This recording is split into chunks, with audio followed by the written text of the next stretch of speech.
All right. Hey, I'm here today with Eric Metzger of WeHoneyDo.com. Welcome, Eric. Hi. How are you doing today? Good, good. Good. Thank you so much for joining me. Now, I was just sharing with you about the remarkable room and kind of the vision here, and I was telling you, I totally see your company as a remarkable company. You're definitely an industry leader, and part of that's because of your slogan and your tagline. So tell us a little bit how that came to be, because I think it's brilliant. It's a funny story. Basically, we had to come up with something different and started playing with it. Came up with probably 20 different versions of it. Really? Wow. And then I invited my silent partner, Jack Daniels, into the process. And that, I think I know that, Jack. and James Taylor, you know, I'm Your Handyman, playing in the background, was the inspiration. We came up with that. We honey do when your honey won't.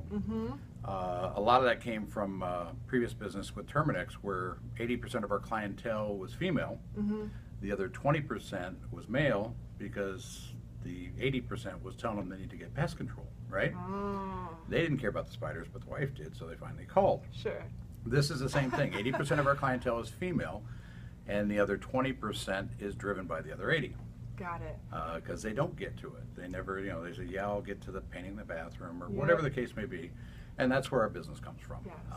We also do a ton of handyman remodeling, rehabs for real estate. We have quite a few real estate brokers that we work with, property managers.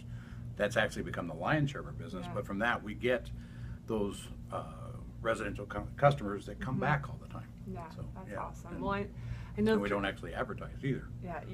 But you've got the shirts. You do the promo products with the The shirts. logo sells. And their cars have the logo with like wrapped around the whole car. You've got how many in your fleet now? 26 now. 26 vehicles. So they don't advertise officially, but it works as Social media, incredible social form. networking, and the vehicles. Yep. Yes, that's pretty much it. So, Very cool. And then you were telling me earlier about how, like, kind of your philosophy on business. Tell me more about that. Well, it begins with the end in mind. I mean, if you're starting a business, you really want to look at starting with your exit strategy. Sadly, we're all going to exit our business the same way everybody does, is you die. You know, you're done, you're finished. Hopefully you didn't leave a mess for family. From there, you're going to look back another step and say, okay, I want to exit the business in some fashion and have free time and the freedom and the financial freedom to do so. So how are you going to pull that off, and how long are you going to live? And have the funds to do that. From there, it's, you know, have you replaced yourself? Have you built a team that can run it? You technically don't own a business until you can leave for a month without your phone, Which might be hard for most of us. and come back, and the business ran itself, and you still got paid.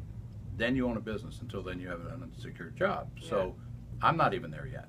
Okay, Well, I left for 2 weeks for Christmas. That's the longest I can go at this point. So, but it will get there, you know, over time. So, and it's about cloning yourself, building a team. It's really about the team. Yeah, I know right now I'm learning a lot about company culture and how do you build that team and build the vision and build that company culture where the team then supports the vision, which it's harder than it is. It's easier to learn about than to actually do it. But how large is your team right now? About 40, 45, 46, I think now. And how large do you want it to get to? Well, we're eventually going to have all 4 offices that we have now, full-fledged offices or branches, where we've got one in Lakewood, Issaquah, Everett, and here in Bothell, which is also the home office, or where all the bookkeeping and that stuff is happening. We're in the process now of working on Spokane and getting that started up. After that, probably Portland, and then we're looking at, we have 3 companies that want to franchise us. And that's scary, because I don't know anything about that side of the business, so I've got to get some help with that. We gotta learn about that. But ultimately, what I'm going to attempt to do is, when I exit, my exit strategy is have employee owned.